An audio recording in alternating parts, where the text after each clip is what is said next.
hadirin sekalian yang kami hormati. Pertama-tama mari kita bersyukur kehadiran Allah Subhanahu wa Ta'ala karena atas rahmat dan hidayahnya sehingga kita diberikan kesempatan dan kesehatan dalam rangka menghadiri acara Al-Hijj nanti, di mana kegiatan ini sudah dilakukan 2 kali dalam 1 tahun. Ini dimaksudkan untuk melihat bagaimana kondisi layanan yang kita berikan di tingkat bawah melalui informasi secara berjenjang dari pendamping keluarga ke puskesmas, dan kemudian nanti di tingkat kecamatan dibicarakan. Jadi di situ akan ada beberapa hal-hal yang bisa mewakili beberapa kasus, bisa mewakili kondisi daripada yang berisiko stunting atau yang terpapar stunting. Tujuannya ini adalah sebagai contoh penanganan yang mana kita berharap bahwa nanti akan menghasilkan upaya yang optimal, di mana kita berharap bahwa semua pihak bisa berkolaborasi dalam penanganan ini. Dan ya, beberapa alhamdulillah Basnas sudah banyak membantu kita dalam penanganan ini. Kemudian selama pelaksanaan audit ini sudah banyak yang kita audit, karena memang tidak seidealnya sebenarnya semua yang terpapar stunting ini seharusnya memang di audit supaya kita lihat kondisinya, tapi karena memang keterbatasan dana dan tidak mungkin kita audit secara keseluruhan, maka kita cari saja sampel, di mana sampel itu terdiri dari calon pengantin, ya, ibu hamil, kemudian balita dan ya pasca salin itu ibu yang menyusu. Ini yang kita dan pada kali ini kita ada 15 yang akan yang sudah diaudit dan nanti akan disampaikan dipaparkan oleh tim Pak. Saya rasa ini selaku pengantar dan untuk obdalnya acara kita pada hari ini, mari kita buka dengan mengucapkan basmalah. Bismillahirrahmanirrahim. Selanjutnya kami mohon petunjuk pimpinan arahan sekaligus kepada Bapak Wakil Bupati sekaligus membuka acara ini. Demikian, dengan hormat kami persilakan. Bapak Ibu dan Saudara, di ruangan ini kemarin juga kita laksanakan acara yang sama sekaligus fokus yang mungkin sedikit berbeda, tapi substansi arah tujuan itu sama. Namun sebelumnya saya ingin sampaikan berita duka Pak Mustaqim cukup lama tugas di Kecamatan Takapura Rambe, tapi kalau nggak salah 2 tahun terakhir ini di perpustakaan, suaminya Nur Hayati, anaknya Mas Saleri, guru sejarah kalau nggak salah di STP di zamannya, saudaranya Pak Agus sudah pensiun, boleh, saudaranya Kepala Puskesmas juga tersebut. Ada di luar dugaan. Masih sempat sholat berjamaah di masjid 45. Masih sempat jalan-jalan ke kota melalui saksi mata teman-teman. Jam 11 tiba-tiba kejar-kejar dan diantar ke rumah sakit. Kira-kira seperempat jam sebelum jam 00 beliau memutuskan tempat terakhir. Innalillahi wa inna ilaihi raji'un. Kalau Bapak Ibu berdoa, baca dalam hati doa, jangan hanya stiker. Ya, biasanya stiker itu stiker dikirim Al-Fatihah, murah Al-Fatihah. Biasa menjadi soal pengajaran Al-Fatihah itu. Ya mungkin ada di pahalanya kecil. Saya tidak pernah mengirim stiker, tulis dengan hati. Informasi kita dapat ke rumah duka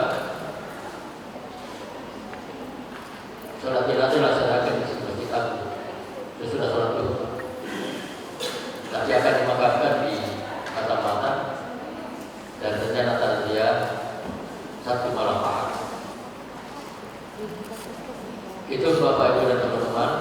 Yang kedua, ya saya rencana berangkat hari pertama, tapi kemudian Pak Basnas ingatkan saya ada acara besok Sabtu. Oh iya kan, hari TTT.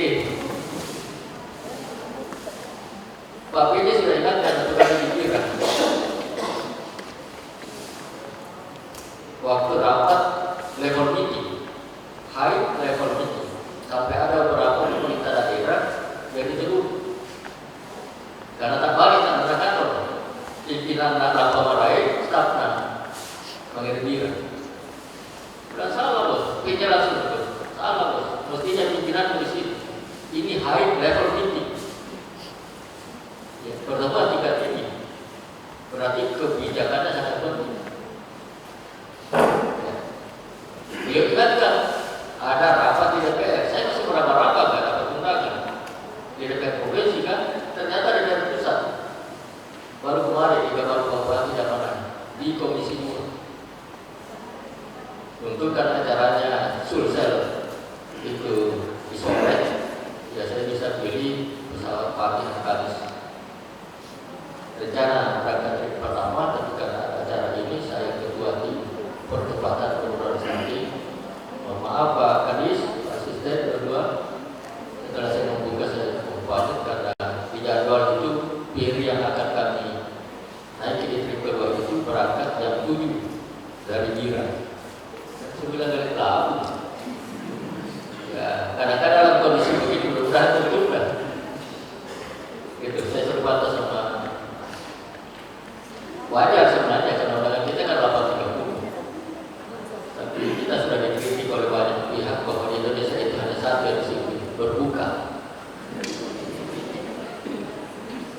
Berbuka kadang-kadang kalau berbuka bersama hati-hati juga perlu.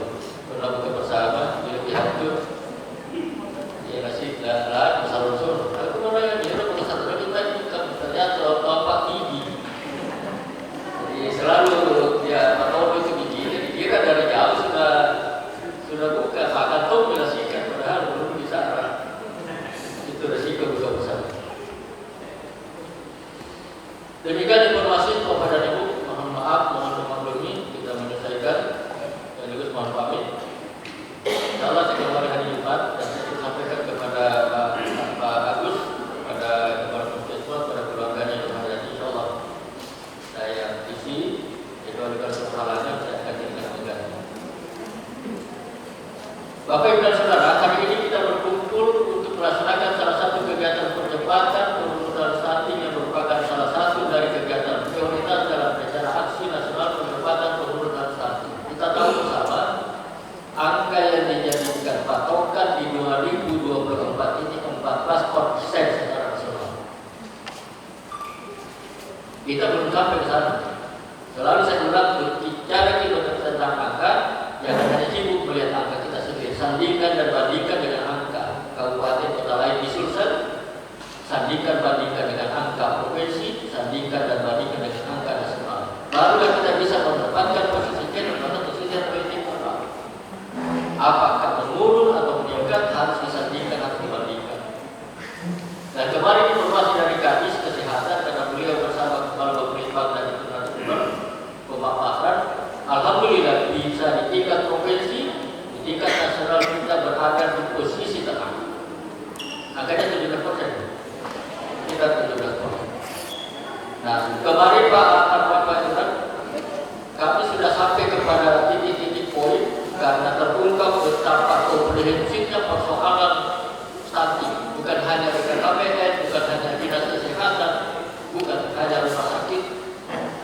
Ternyata ada lingkungan, ada persoalan budaya, ada persoalan perilaku.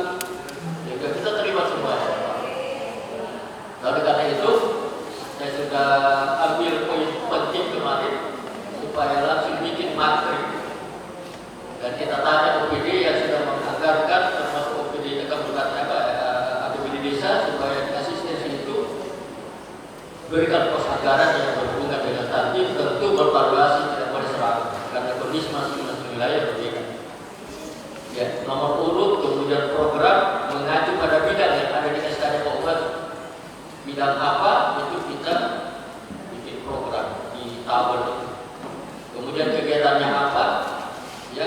penanggung jawab utamanya OPD apa, penanggung jawab pendukungnya OPD apa, kegiatannya dalam bentuk apa, kemudian biayanya perkiraan berapa, kapan dilaksanakan, dan itu yang akan dijadikan acuan untuk evaluasi dari waktu ke waktu.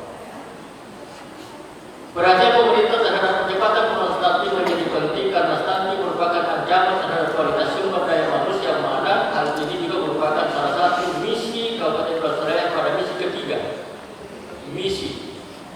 Visi adalah kondisi ideal, obsesi yang mau diaplikasikan, direalisasikan pada waktu tertentu itu visi.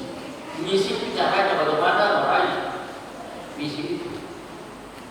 Dan ini ada di misi ketiga, yaitu meningkatkan kualitas hidup masyarakat. Kemarin sempat saya buka Pak Asisten Al-Quran yang mengingatkan surah An-Nisa ayat 9. Waliyahsyar ladzina lam tarakum harbi dzurriyyatan di'afa khawfu 'alaihim falyattaqullah wa yaqulu qawlan sadida. Yang hadir kemarin hari ini ujian Quran digital yang kita catat, ingat tandanya.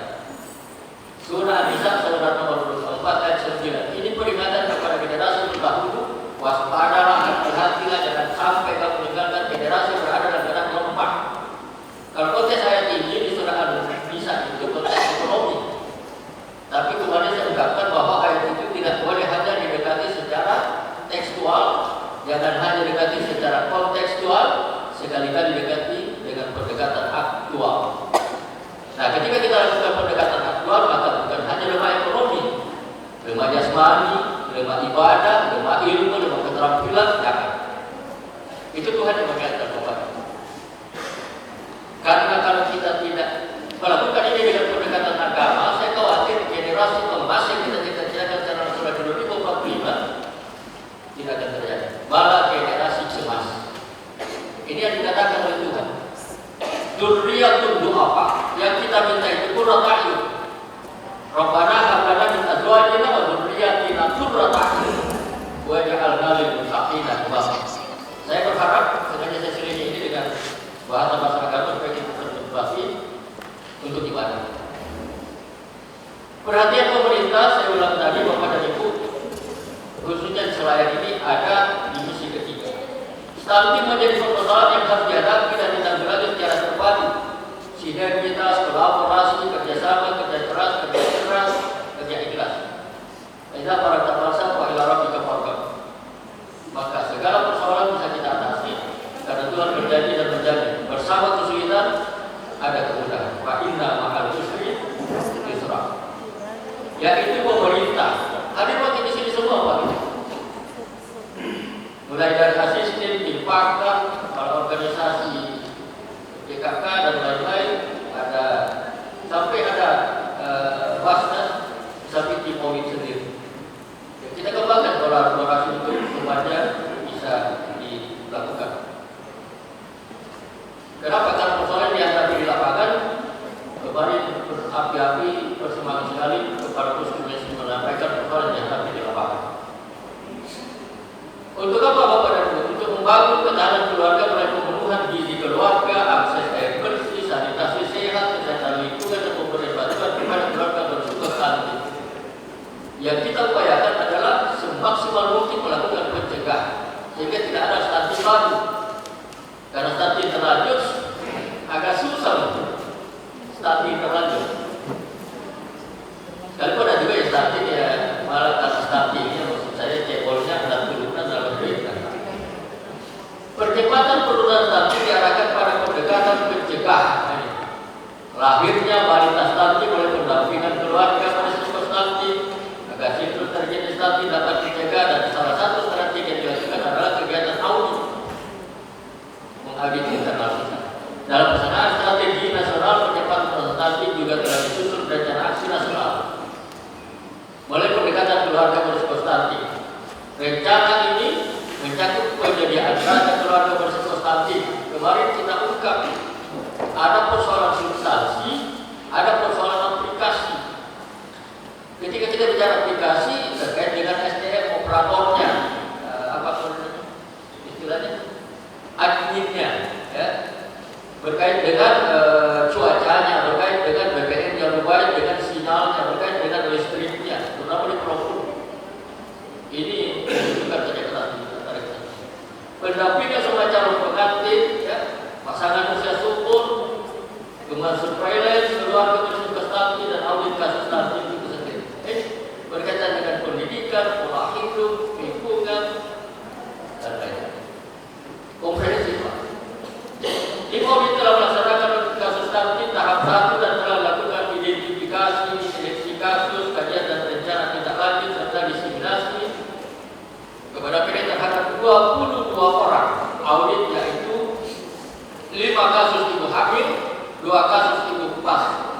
bersalin dan 15 kasus balita.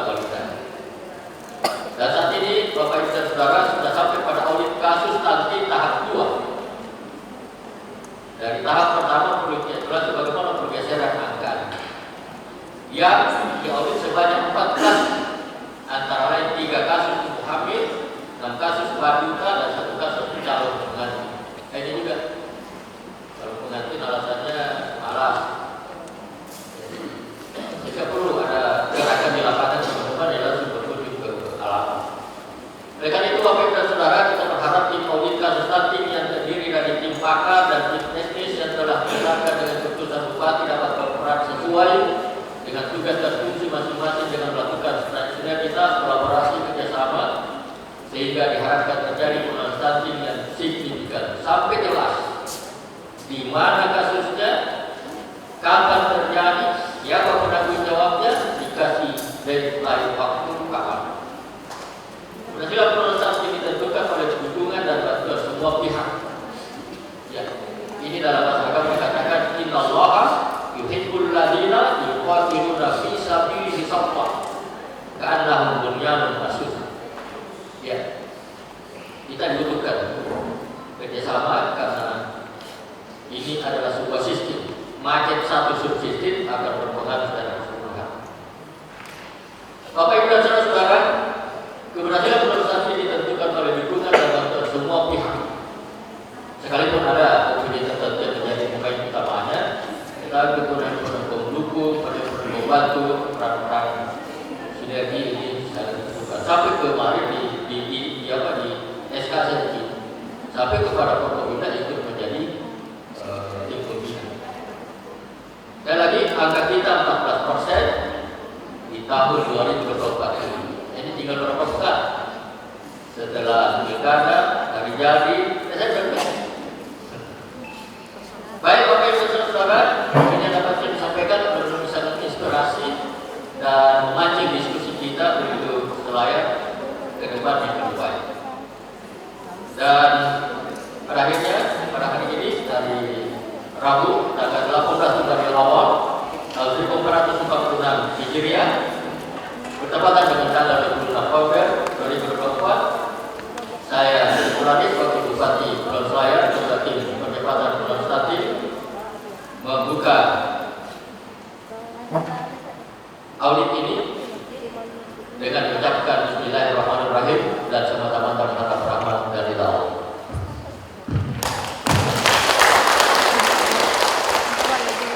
Yang saya hormati dan saya banggakan Pak Kadis DP3A P2KB, yang saya hormati para pimpinan PD atau yang mewakili, yang saya hormati Direktur Rumah Sakit Umum Daerah, yang saya hormati Kepala Kantor Kementerian Agama, yang saya hormati para camat yang sempat hadir, yang saya hormati Ketua Basnas, yang saya hormati para pejabat eselon 3, yang saya hormati para kepala PT Pelayanan Kependudukan dan Keluarga Berencana, yang saya hormati para kepala PT Puskesmas, yang saya hormati para tim pendamping keluarga, yang saya hormati Satgas Stunting, yang saya hormati Bapak Ibu sekalian,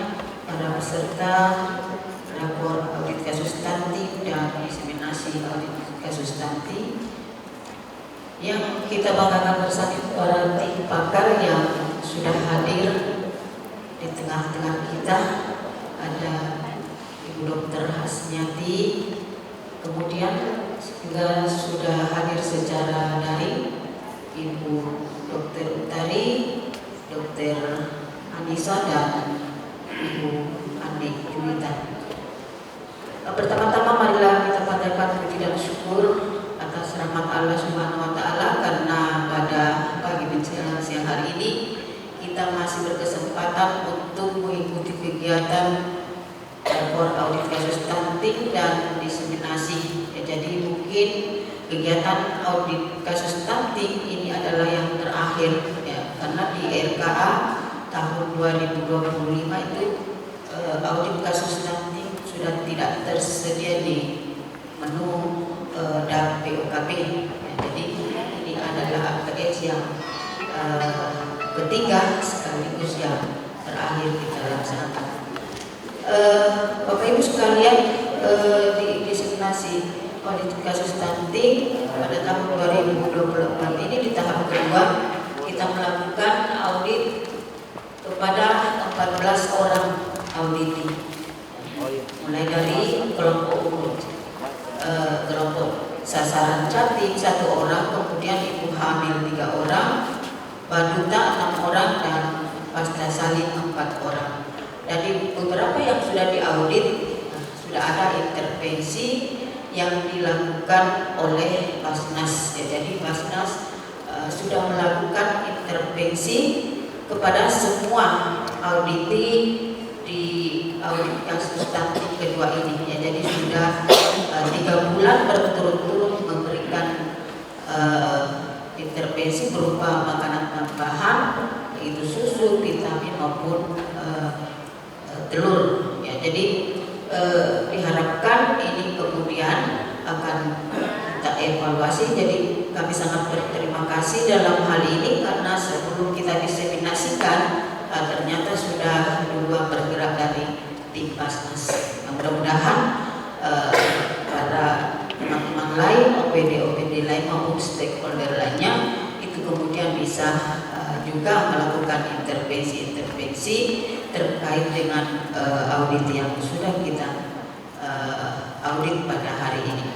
Baik, untuk efektifnya acara kita mungkin saya akan persilahkan untuk kesempatan pertama kepada Dr. Hasniati untuk memaparkan kajian terhadap auditi kita pada hari ini. Pada beliau kami persilahkan. Tidak bisa saya sebutkan satu-satu. Baik, hari ini kita akan mulai sesi diseminasi. Sebenarnya dari jadwal yang pertama ini sebenarnya Dr. Hana, Dr. Ocin, saya bagian terakhir nanti karena berhubung Dr. Hana, Dr. Ocin masih ada kegiatannya karena di rumah sakit mereka juga yang bertanggung jawab. Jadi mereka belum masih disibukkan dengan pasien-pasien polik. Jadi mungkin setelah saya baru dicari waktunya yang supaya mereka bisa memberikan presentasinya hari ini. Jadi saya mulai dari presentasi dari intervensi gizi. Baik, perkenalkan saya di sampingnya karena saya mau baca. Saya enak membelakangi beliau-beliau.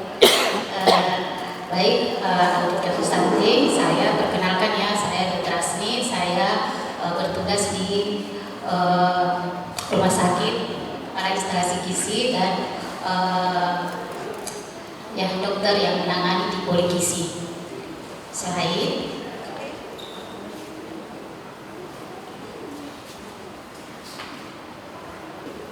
jadi sarana dan prasarana di Puskesmas Gontor Sikuyu ini Jatim dari Gontor Sikuyu yang itu memadai. Selain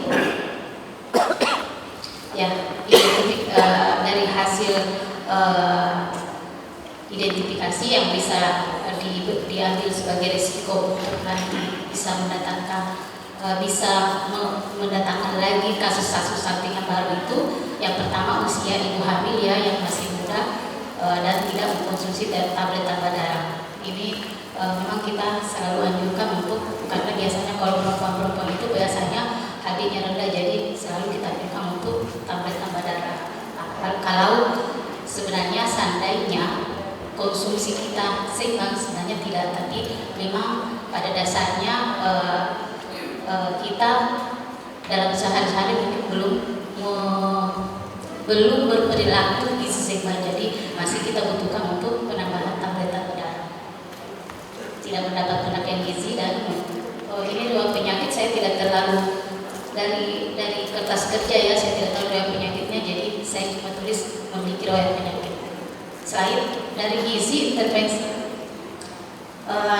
yang bisa saya mungkin informasikan bahwasanya untuk untuk ini kan sebenarnya permasalahannya ini karena anaknya masih muda, calon pengantinnya ini masih muda, jadi kita mengedukasi, kita hanya perlu mengedukasi karena dari IMT-nya masih normal, jadi untuk kedepannya kita edukasi bagaimana dia harus tetap mempertahankan IMT-nya itu.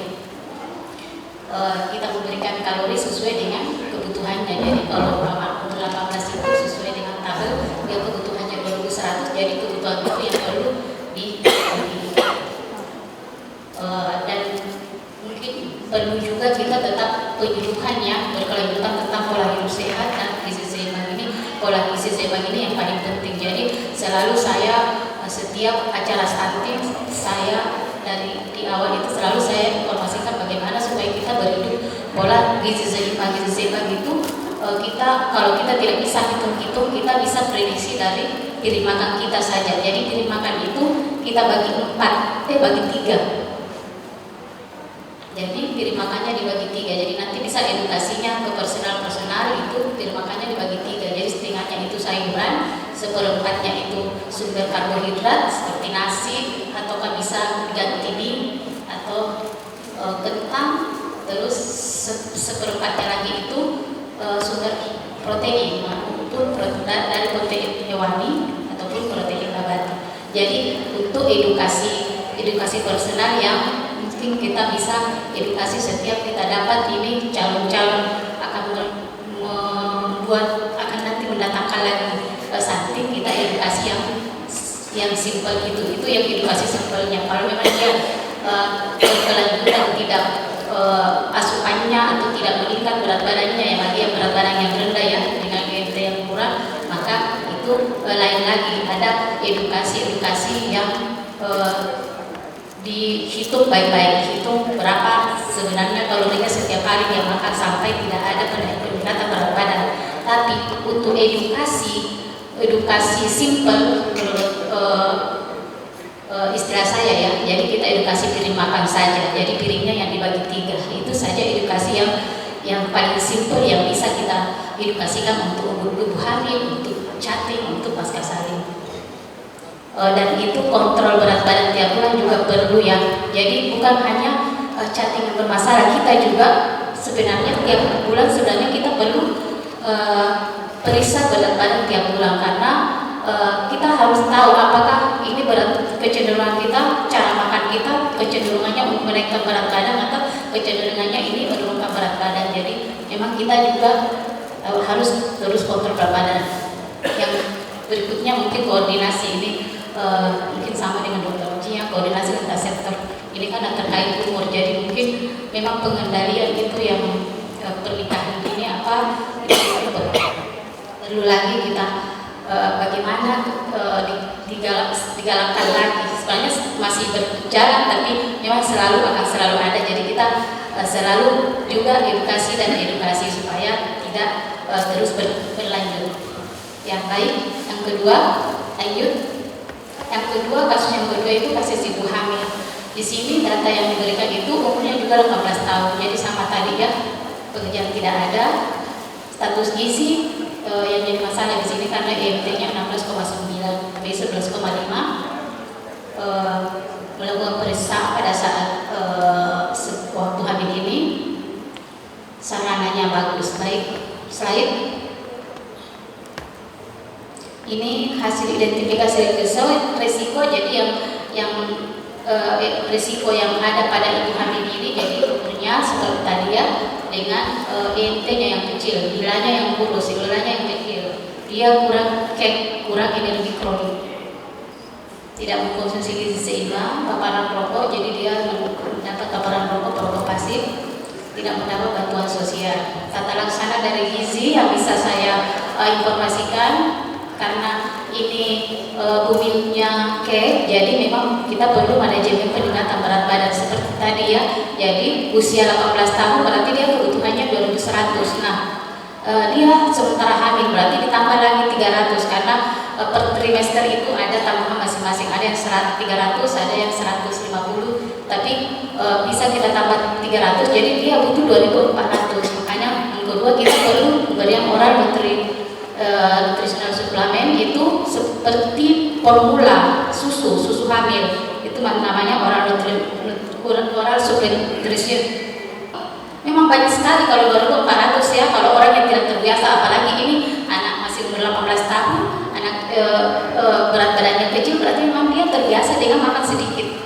Jadi kalau kita mau edukasi makan banyak pun dia bagaimana cara kita edukasi akan susah, karena memang dia akan merasa tidak bisa, sudah penuh. Jadi untuk menutupi bagaimana supaya bisa terpenuhi, kita edukasi untuk minum susu, karena susu itu 1 gelas sudah setara dengan kayak 2.000, 1 gelas itu biasanya 250 atau 200 itu. Jadi kalau dia minum 3 kali kan sudah terpenuhi 600, tinggal kita carinya 1.800. Jadi tinggal 1.800 yang kita bagi-bagi dalam 3 kali makan dengan snack-snacknya. Jadi memang untuk ibu hamil, apalagi memang yang kek, jadi kita perlu edukasi bagaimana supaya dia mau minum susu. Susunya nanti bisa juga ditambahkan dengan seperti olive atau afkol, minyak, jadi bertambah lagi kalorinya. Jadi tidak ibu hamilnya tidak terlalu bekerja keras untuk makan makanan utamanya, karena sudah ada susunya yang membantu memenuhi kebutuhan dari 2.400 itu. Yang ketiga, pantau peningkatan berat badannya selalu ya, karena memang kita harus tahu bahwa peningkatannya, apakah peningkatannya bagus Ci, apakah dengan intervensi yang kita bikin ini bisa Ci menaikkan berat badannya. Tetap pola hidup sehat. Untuk paparan asap rokok, kita ya edukasi keluarga tentang bahaya asap rokok, cuma ini memang agak susah ya. Jadi bagaimana caranya supaya yang ibu hamilnya saja yang menghindar, karena memang kita agak susah untuk edukasi kalau masalah rokok.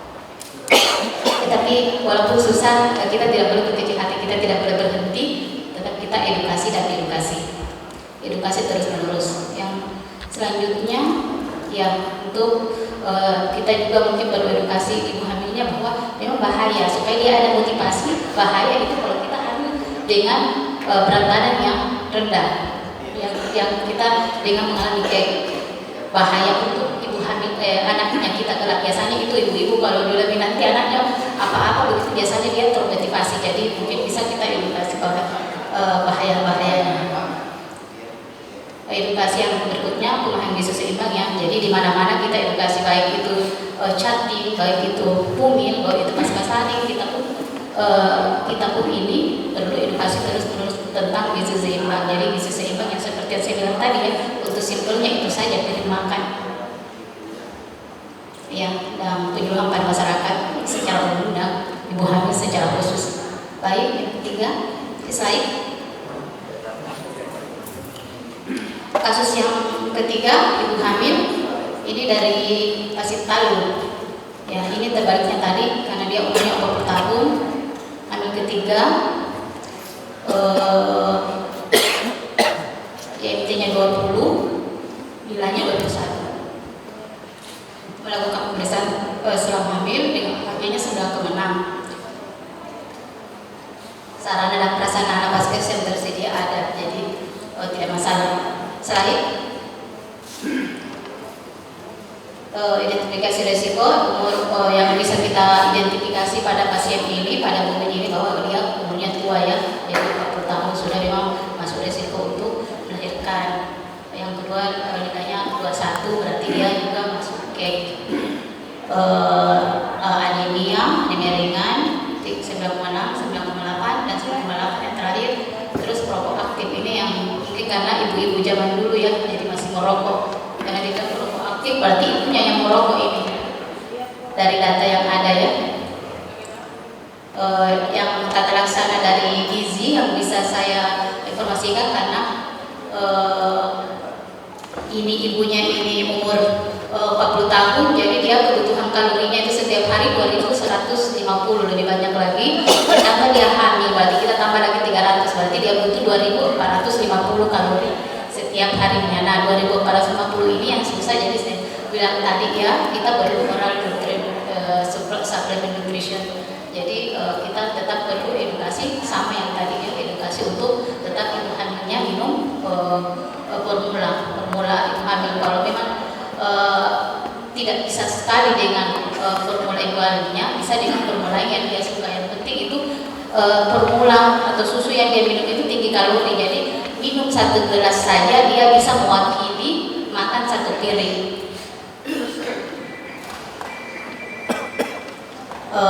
Dengan mungkin ini sama nanti mungkin dokter Oki yang beberapa multivitamin, karena memang ini dia anemi, jadi selain kita edukasi gizi seimbang untuk bisa meningkatkan HB-nya, tapi juga dengan multivitamin yang membantu makanan itu untuk diproses. Ya, tetap penyuluhan dan edukasi personal ya, gizi seimbang dengan pola hidup sehat. Dan yang mungkin penting ini edukasi personal untuk bahaya rokok, karena ibunya merokok, jadi mungkin kita perlu edukasi supaya bagaimana supaya ibunya bisa berhenti merokok. Nah, yang penting juga karena ibunya ini tua, jadi kita penyuluhan bagaimana risikonya itu bila kita hamil usia tua, bukan saja risikonya untuk bisa melahirkan nanti bayi, tapi risiko ke diri sendiri, bahaya ke diri sendiri. Baik, saya selanjutnya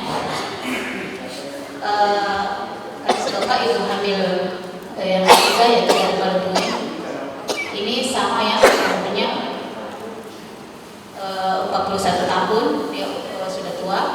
Terus hamil keempat, IMT-nya sebelum hamil 20, meninggal sebelum hamil 23. Pada saat hamil pernah melakukan pemeriksaan, HB-nya 12,2.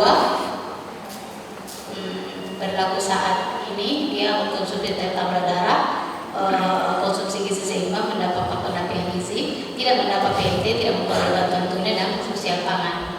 Untuk sarana prasarana di puskesmas Polongen saat tidak tersedia protokol BPNTB, tidak tersedia alat HB. Yang lain, jadi identifikasi resiko untuk bumi yang ketiga ini. Umur tua, jadi 41 tahun sudah masuk umur tua, jadi sama tadi ya, dia butuh 2150 kalori, butuh tambahan 30 kalori untuk kehamilannya, jadi butuh 2450. Nah, untuk memenuhi itu seperti yang selalu saya bilang bahwa dia butuh tambahan suplemen. Nah, yang dilakukan ya seperti tadi penyuluhan, sama ya, yang pertama yang kita penyuluhan bahayanya dia diangkat, bahayanya hamil terlalu tua, dan bahayanya mendapat sebagai perokok baik itu perokok pasif maupun perokok aktif.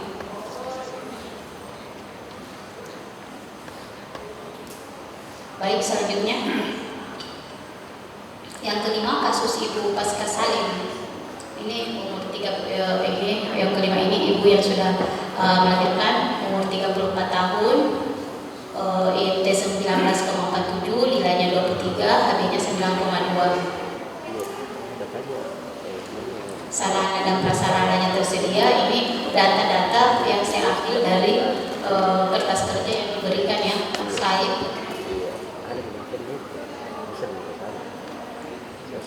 Untuk ibu pasca salin ini yang saya lihat dari segi gizi sebenarnya kita hanya perlu edukasi karena yang bermasalah di sini mungkin karena tidak ada tidak menggunakan KB pasca salinnya dan masih anemin.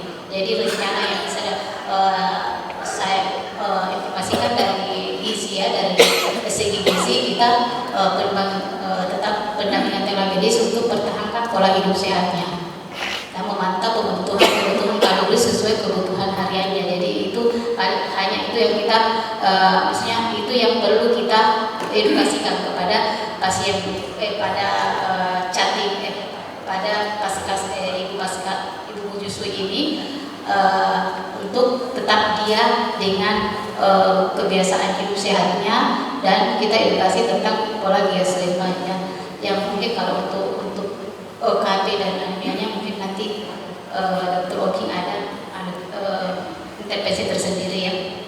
Baik, selanjutnya target kalori harian. Jadi target kalori harian itu yang 2100 tadi ditambah dengan, kalau ibu menyusui tetap kita tambah dengan 300. Jadi ibu menyusui. Jadi ibu menyusui pun itu tetap kita harus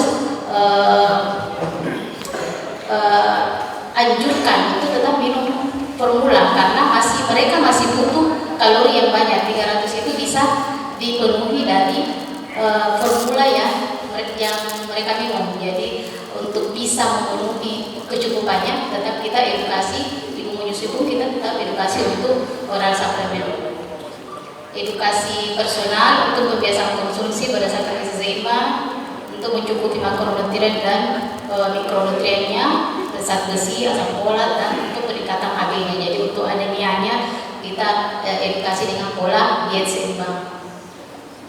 Dan penyuluhan juga untuk risiko bahaya rokok. Jadi ini memang selalu kita informasikan untuk penyuluhan edukasi perokok, baik itu perokok aktif maupun perokok pasif.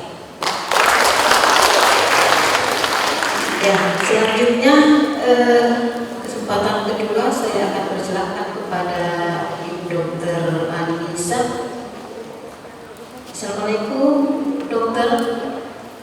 Waalaikumsalam warahmatullahi wabarakatuh.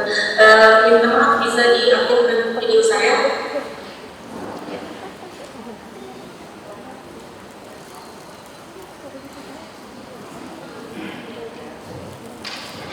Silakan, ada Dokter.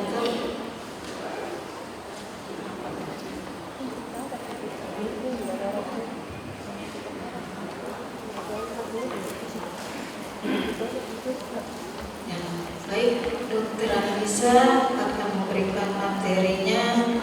Beliau adalah dokter ahli objin yang akan memberikan kajian terhadap audit kita pada audit kasus stunting kedua.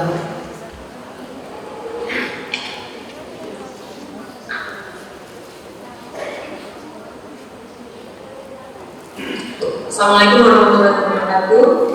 Stunting, tapi untuk ibunya ya, sebenarnya yang dinilai stuntingnya itu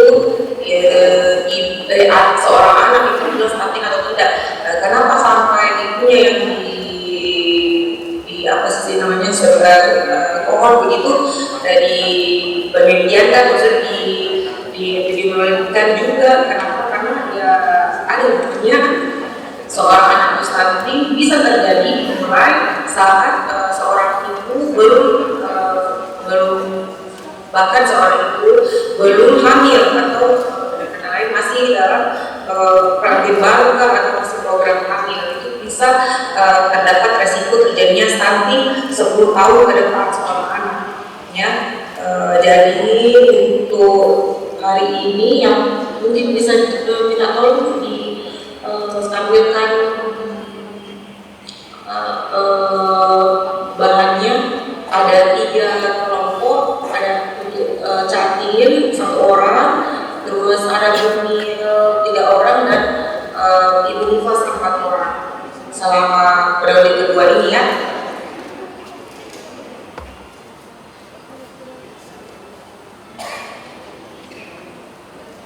Bisa ditampilkan Excel saya? Ya, sementara Bu. Ya.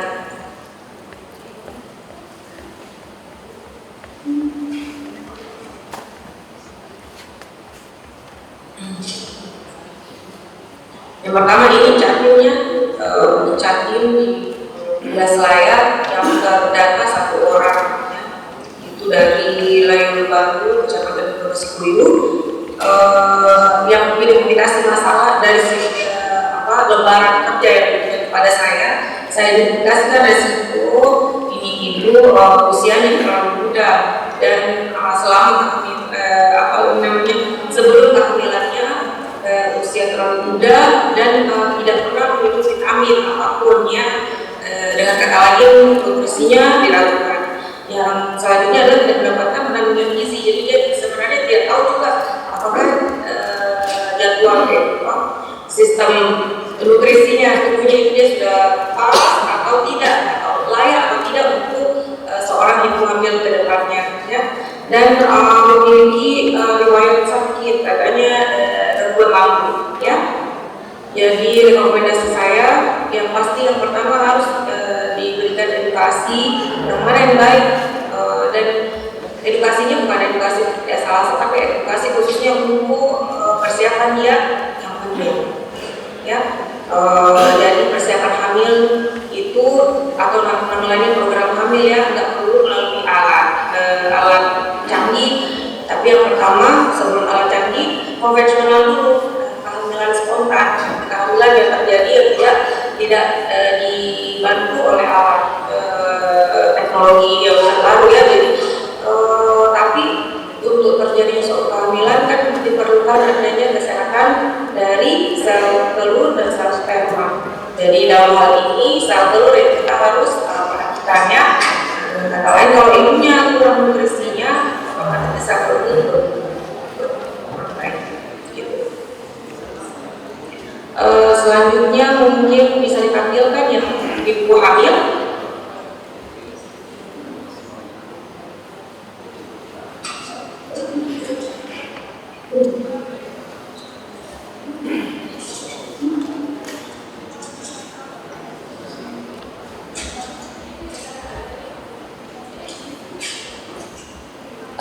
Ibu hamil barang pekerjaan yang ada 3 orang ya.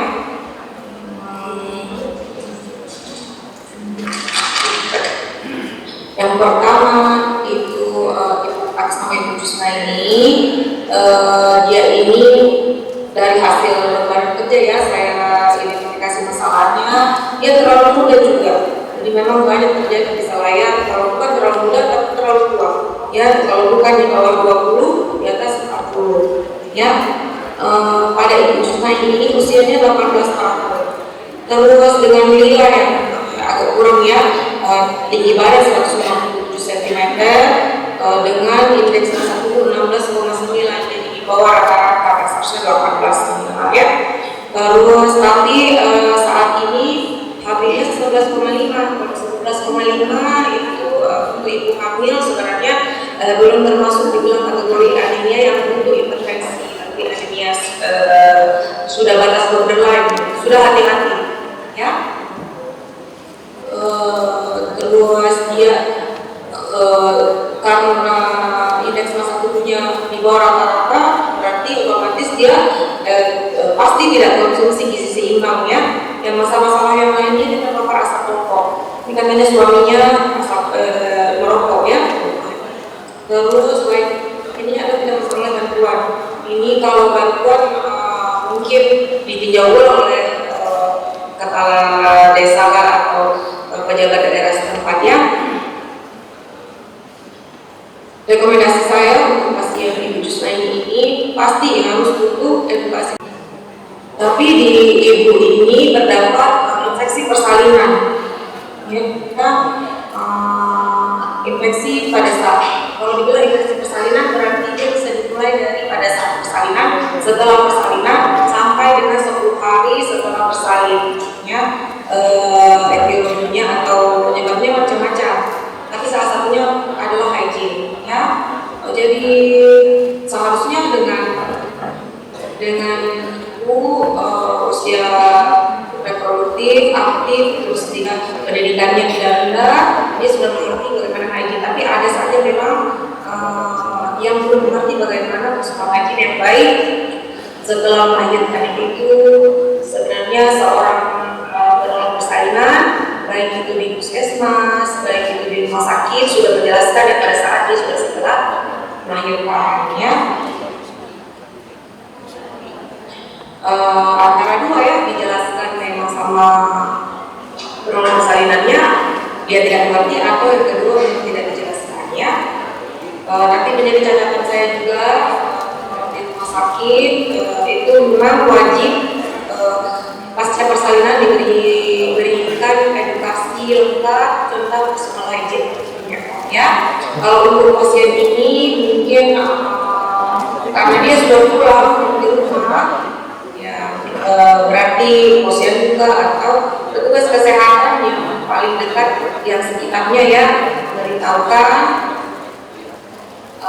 tentang bagaimana baiknya setelah persalinan ya.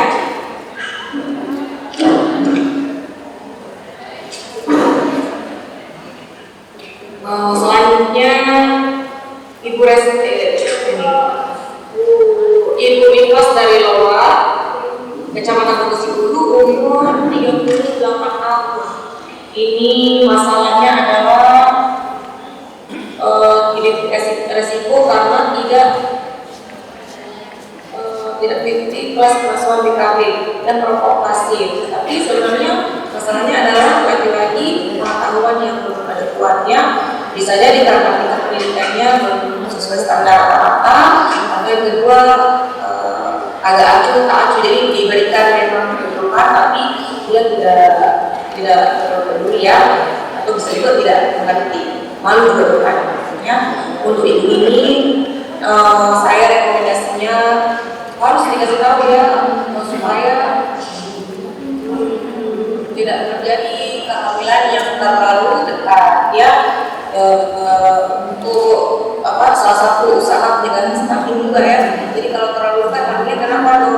Yang penting kan ada yang fokus ya, tapi tidak bisa begitu ya, karena memang standarnya adalah kenapa untuk pemulihan dari organ reproduksi juga ditutup, walaupun dia lagi normal ya, pas salinan tidak 2 bulan 3 bulan langsung hamilan.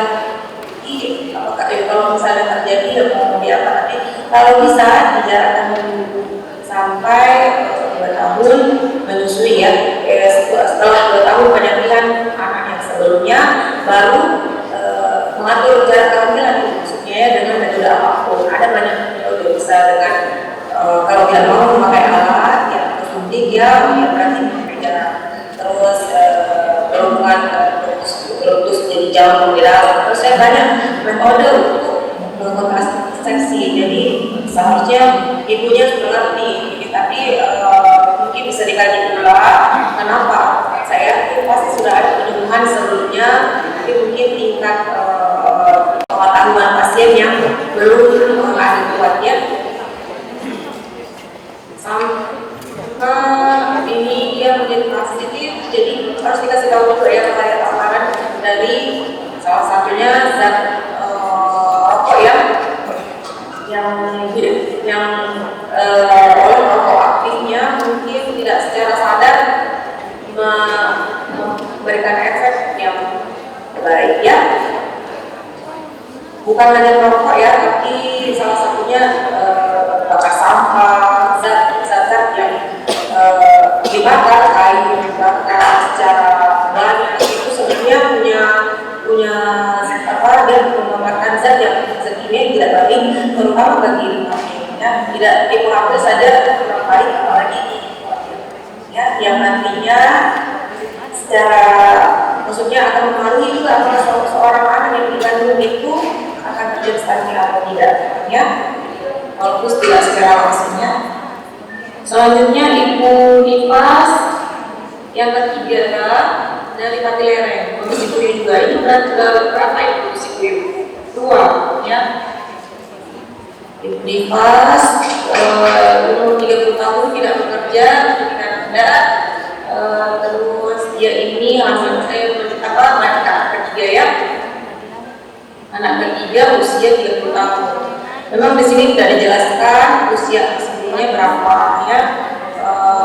Jadi walaupun begitu ya tetap ya identifikasi resikonya, tingkat pendidikan sama jumlah anak yang terlalu rapat, apakah perawatan itu terlalu banyak ya, yang terlalu atau tidak ya. Yang selanjutnya dia identifikasi masalah anaknya 9,8 setelah melahirkan ya.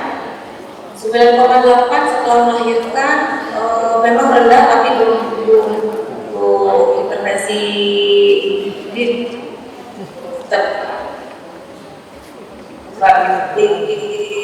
sidangnya ya, cukup kaitan sama dari Dr. Hasni tadi ya, kebutuhan nutrisi untuk mencapai supaya HB-nya naik lagi, itu sesuai dengan kebutuhan kalorinya ya. Untuk apa sih, belum kan dia sudah melahirkan, apalagi ya HB-nya ditingkatkan, untuk apalagi ya, kan dia menyusui. Terus untuk dirinya juga ya, kalau habis 10 saja tidak, untuk seorang yang tidak hamil dan tidak menyusui, habis 10 itu tidak layak untuk bekerja sehari-hari ya, untuk dia lakukan kegiatan sehari-hari, apalagi ini menyusui ya. Jadi untuk mendukung nutrisi bayi dan juga ibunya dulu nanti cukupkan hari ini ya. mengerti atau dia sudah paham apa yang disampaikannya, jadi sudah kasih penyuluhan, cari feedback lagi, jadi jangan dibiarkan tidak ada penyelesaian ya, cuma dikasih saja, tidak di-follow up ya, itu saja. Sekian Ibu, 8 orang dari saya, Ibu Hamil, Ibu Nifas dan Cati. Terima kasih. Baik, terima kasih Ibu Dr. Anissa. Mari kita berikan aplaus dulu pada Ibu Dokter.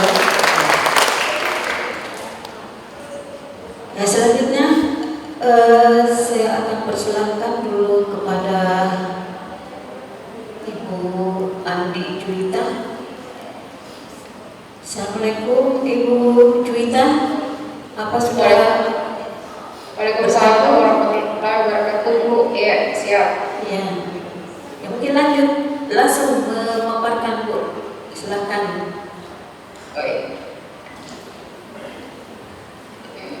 Saya yang share atau gimana, Bu?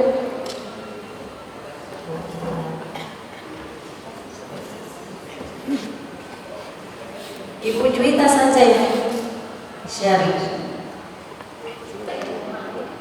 Rekomendasi dari psikologi adalah punya edukasi mengenai perubahan peran. Jadi dia akan menjalani peran sebagai istri, tanggung jawab sebagai istri dan persiapan kehamilan. Nah, akan lebih baik lagi jika edukasinya itu dilakukan berpasangan. Jadi jatim perempuan dan jatim laki-laki mendapatkan edukasi yang sama.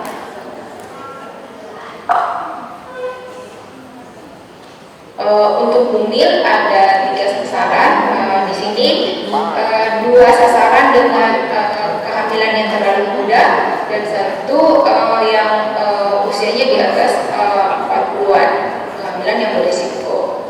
Bagi mereka sama-sama perlu mendapatkan edukasi perubahan peran sebagai calon ibu dan stimulasi bayi dalam kandungan. Karena dari dalam tertentu pada dasarnya sudah bisa dilakukan stimulasi terhadap bayinya. Perubahan peran sebagai ibu juga akan mempengaruhi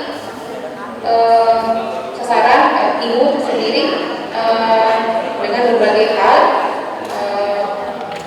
termasuk bagaimana kondisi emosionalnya dan sebagainya. Itu yang perlu dipersiapkan bagi si ibu. Bagi ibu hamil ibu pasca melahirkan ada 34 orang. Nah, di sini yang diperlukan adalah edukasi bagaimana melakukan pengasuhan dan stimulasi perkembangan anak. Suami juga perlu dilibatkan dengan edukasi untuk terlibat dalam pengasuhan dan membantu istri. Ada 1 orang yang jumlah, nah ini sama saja rekomendasi yang saya berikan untuk keempatnya. Kemudian untuk wanita dan balita ada 7 orang. Untuk yang pertama itu yang dari Kecamatan Benteng, di sini dicatatkan bahwa KKA-nya itu perkembangannya itu tidak terdeteksi. Nah, mohon bantuannya untuk dipantau perkembangan anaknya dengan bantuan KKA dan lakukan stimulasi perkembangan sesuai dengan aspek yang mengalami keterlambatan. Balita dari Menteng juga yang kedua perlu dilakukan hal yang sama, monitor perkembangan anak dan lakukan stimulasi untuk aspek yang dianggap kurang, karena di sini datanya dia perkembangannya tidak terpantau atau tidak sesuai.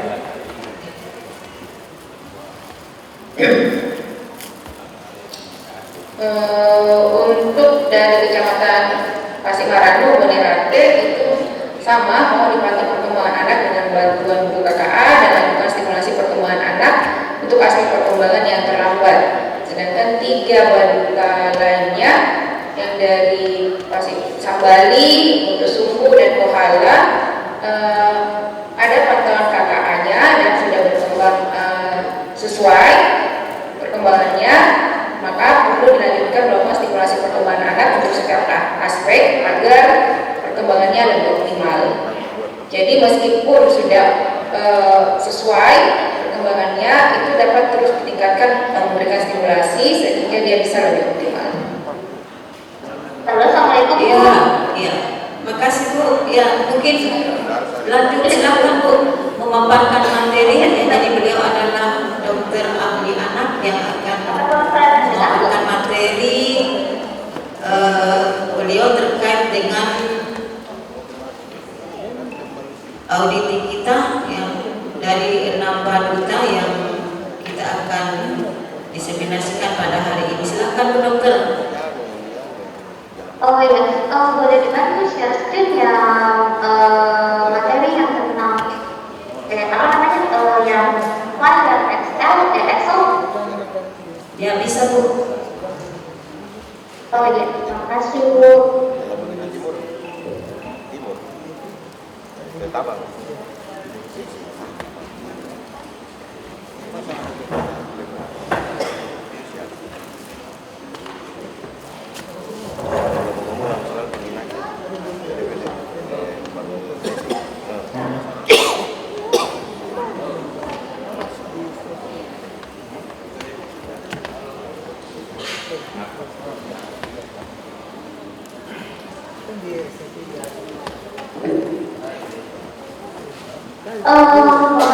Excel Bu.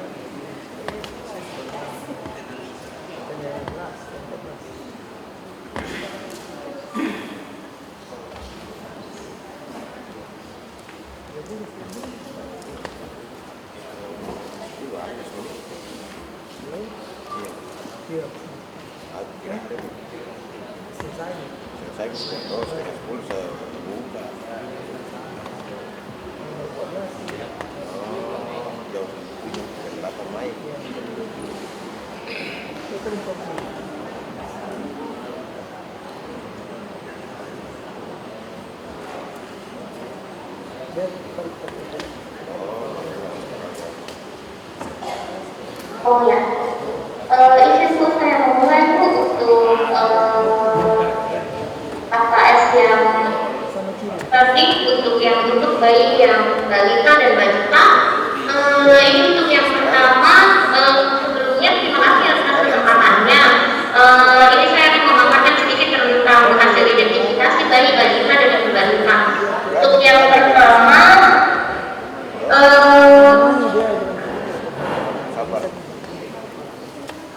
dengan takaran makanan biasa, mohon maaf ini saya salah ketik, sepertinya 150 kilokalori sebanyak 3 kali pemberian, dengan snack adalah 100 kilokalori sebanyak 1 kali pemberian, dan pemberian susu tinggi kalori, dengan 1 kilokalori per mililiternya bisa diberikan sekitar 90 mili per kali pemberian sebanyak 4 kali pemberian. Untuk masalah susu saya tidak ada satu merek khusus yang harus dipakai. Yang penting adalah susu yang diberikan adalah yang dengan kalori sebanyak 1 kilokalori per mili. Untuk selanjutnya, untuk salah dari hasil imunisasi yang anak ini termasuk lengkap, dari gizinya aslinya tidak diberikan, edukasinya tepat waktu namun tidak ada yang kuat, dan untuk dari kesalahan dari pengasuhan atau lingkungan, dia tapi dalam aktivitas ada BPJS atau tidak saya tidak tahu karena tidak ada di data. Terus untuk dari tingkat pendidikan orang tua dia masih kurang, anak merupakan anak ketiga dan seterusnya, ibu mengikuti program hamil atau tidak, di sini juga tidak diketahui. Salah satu keluarga memiliki diare dan demam berulang. Untuk anjurannya, mohon maaf bisa digeser ke bawah.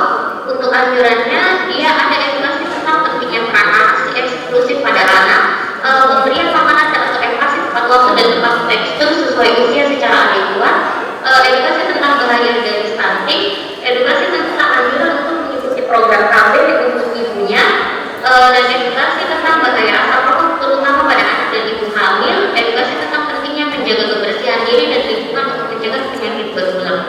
Untuk yang selanjutnya, balita kedua atas nama Anissa dengan alamat Bonea Makmur, Kecamatan Bonomanai dengan tanggal lahir 25 Maret 2024, usianya pada saat ini adalah usianya 4 bulan. Untuk rekomendasi dari tim satpamnya, dari penilaian status gizi, anak ini merupakan berat badan kurang, dengan perawatannya dia normal, namun dia masih ke arah gizi buruk. Untuk berat badan untuk kebutuhan kalorinya, berat badan idealnya adalah sekitar 5,5 kilo dan berat badan sekarangnya adalah dia 4 kilo. Dengan kebutuhan kalori harian sebenarnya adalah sekitar 605 sampai 660 kilokalori per hari. Dan untuk cara pemberian makanan dan susunya bisa ditentukan dengan susu dengan tinggi kalori yaitu 1 kilokalori per mili, dan dia pemberiannya adalah 90 mili per kali pemberian sebanyak 8 kali pemberian. Untuk penilaian awal, imunisasinya ini tidak lengkap, masih tidak diberikan. Pengetahuan atau kekhawatiran dari ibu tentang kondisi anak tidak cukup baik, dari pengasuhan atau lingkungan dia memiliki asuransi kesehatan tidak diketahui, tidak memperoleh bantuan sosial, tidak pendidikan orang tuanya kurang. Salah satu keluarga memiliki kebiasaan merokok, akses air bersih, jaga sehatnya ada, namun sanitasi dalam keluarga terkesan kurang. Riwayat penyakit berulang ada, yaitu seperti demam, sesak dan gatal-gatal. Riwayat kehadiran pada ibu mengalami KEK dan anemia selama hamil, dan bayi berat badan sebenarnya sih tidak ada masalah dengan berat badan 2500, cuma terkesan sedikit mepet dengan berat badan pada kelahiran berat badan pada umumnya. Untuk yang anjurannya, edukasi tentang pentingnya ASI eksklusif pada anak, pemberian makanan yang pasti tepat waktu dan tepat tekstur sesuai usia secara adekuat, edukasi tentang bahaya stunting, pentingnya imunisasi dan melakukan catch up untuk imunisasi yang sudah terlewat, anjuran untuk mengikuti program KB terhadap ibunya, pentingnya melakukan ANC secara teratur agar terpantau kondisi ibu dan bayi, edukasi tentang bahaya asap rokok terutama pada anak dan ibu hamil, edukasi tentang pentingnya menjaga kebersihan dan lingkungan untuk mencegah penyakit berulang, dan pengurusan untuk bantuan sosial. Untuk yang selanjutnya, untuk anak ketiga atas nama, boleh digeser ke bawah,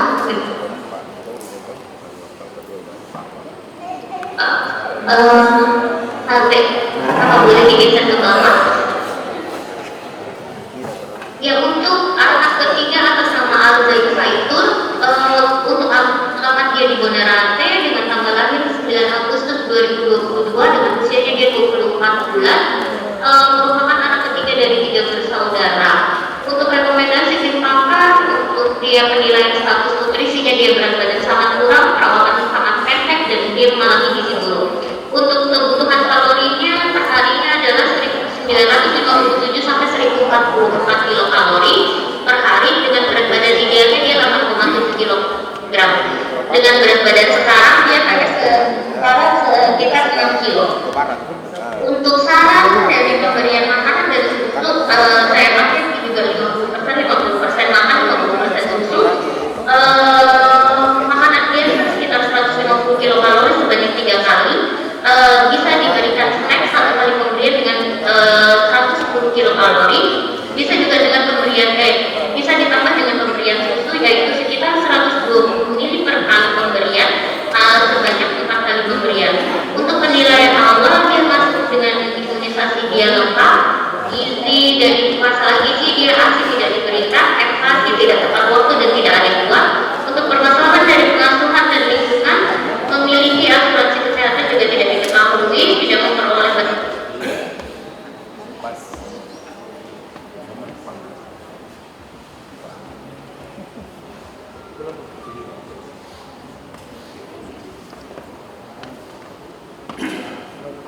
kebiasaan merokok, riwayat penyakit berulangnya ada, yaitu demam dan ispa berulang. Untuk anjurannya, edukasi tentang pentingnya peran ASI eksklusif tetap pada anak, pemberian makanan yang pasti tepat waktu dan tepat tekstur sesuai usia secara adekuat, tentang bahaya stunting, edukasi juga tentang bahaya stunting, anjuran untuk mengikuti program KB, dan edukasi tentang bahaya asap rokok terutama pada anak dan ibu hamil, pentingnya menjaga kebersihan dan lingkungan untuk mencegah penyakit berulang, dan urusan untuk bantuan sosial. Untuk yang pasien selanjutnya atas nama Muhammad Yafiq dengan alamat di Sambali, Kecamatan Samarang. Tanggal lahirnya dia 11 Juli 2023, saat ini dia berusia 13 bulan, merupakan anak ketiga dari 3 bersaudara. Untuk dari penilaian status gizi dia masuk, berat badan kurang, perawakan pendek dan gizi baik. Dengan kebutuhan kalori yang harus diberikan kepada anak adalah sekitar 1001 sampai 1092 kilokalori. Dengan berat badan idealnya dia 9,1 kilokalori, dengan berat badan sekarang sekitar 7,8 kilokalori. Untuk saran penyajian makanan, tetap saya pakai dulu 50%. Dengan makanan biasa dia sekitar 170 kilokalori sebanyak 3 kali, bisa diberikan sebanyak 1 kali yaitu 110 kilokalori.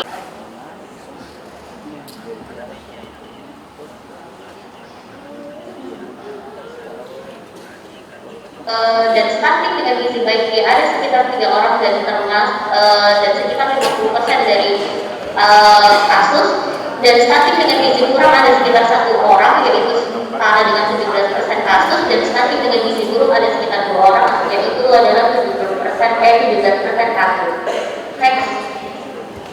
Nah ini untuk data-datanya, siapa-siapa saja yang dia mengalami stunting plus gizi baik, stunting plus gizi kurang, dan stunting plus gizi buruk. Jadi untuk yang stunting plus gizi baik dia ada sekitar 3 orang yaitu dia atas nama Alaya, Akifah Bapak Putri, Muhammad Yafiq dan Muhammad Al-Farisi. Untuk yang stunting gizi kurang dia ada 1 orang yaitu atas nama Yasa Al-Faraya. Untuk stunting dengan gizi buruk yaitu ada 1 orang dengan Al-Zaifah itu, sedangkan pasien yang murni dengan gizi buruk ada 1 orang yang dengan atas nama Anissa. Next. Untuk faktor-faktor yang mempengaruhi boleh next.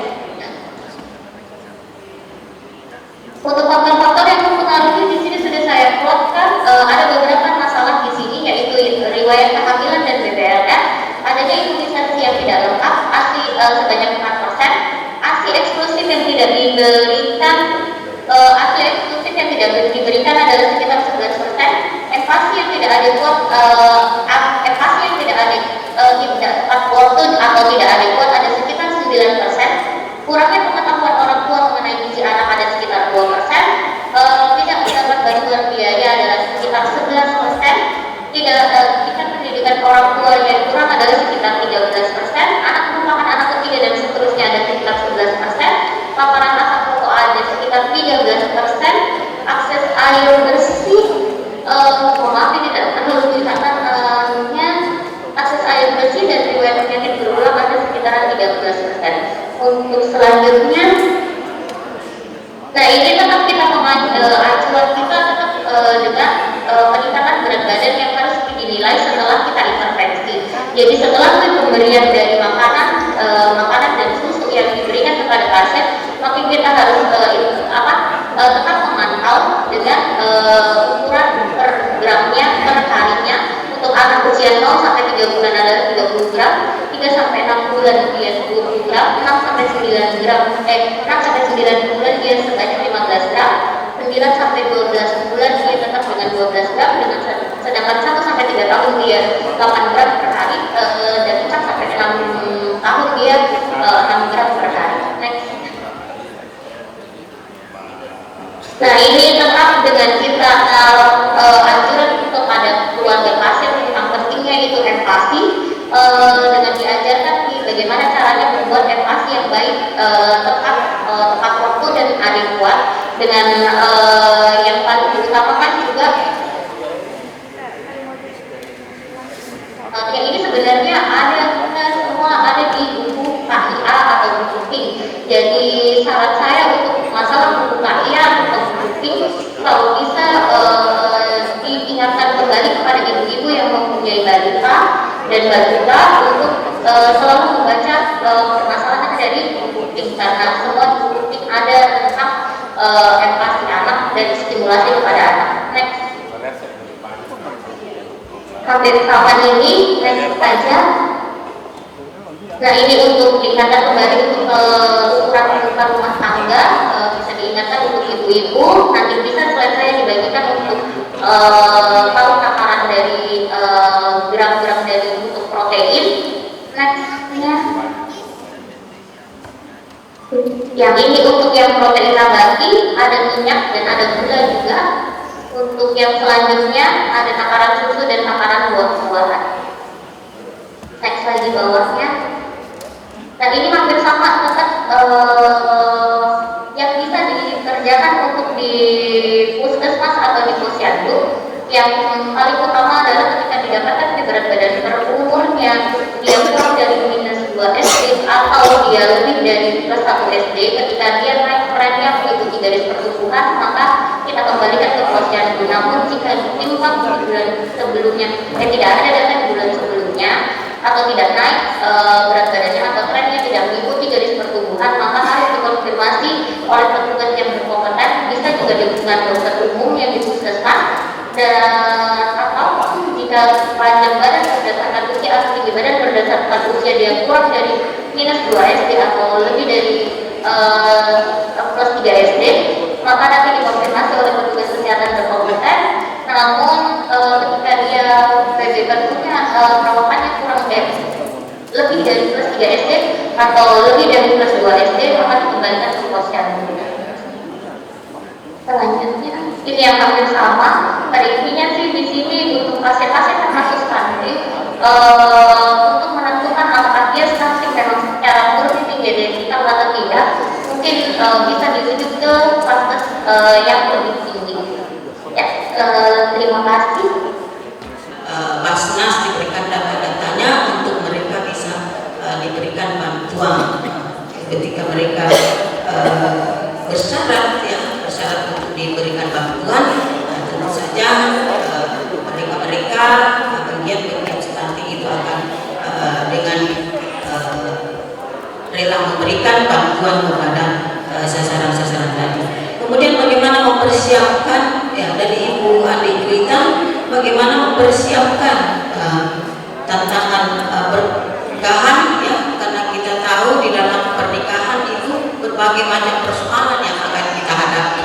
Dan secara fisiologis tentu saja seorang ibu ataupun seorang remaja yang masih sangat muda dan memasuki usia perkawinan itu harus sudah siap baik secara fisik maupun secara mental. Kemudian di masa kehamilannya juga seorang ibu harus dipersiapkan mentalnya dalam masa menyusui. Bagaimana memberikan perkembangan atau stimulasi kepada anak, ya. Bagaimana memberikan stimulasi terhadap 7 aspek perkembangan anak sesuai dengan perkembangan usianya. Kemudian yang terakhir dari Dokter Utari, pemberian gizi yang adekuat, kemudian menghindari juga asap rokok, ya, karena kita tahu rokok pasif ternyata ya juga sangat berbahaya. Kemudian bagaimana mengkonseling supaya ibu pasca salin itu ber-KB dulu baru pulang ke rumah supaya terhindar dari tempat terlalu yaitu yang terlalu dekat. Kemudian pemberian ASI, ASI juga yang tidak kuat, ya, ini juga menjadi perhatian bagi kita semua. Dan sasaran juga harus melakukan pemeriksaan ANC, yaitu minimal 6 kali, ya. Kemudian fasilitasi bansos terhadap keluarga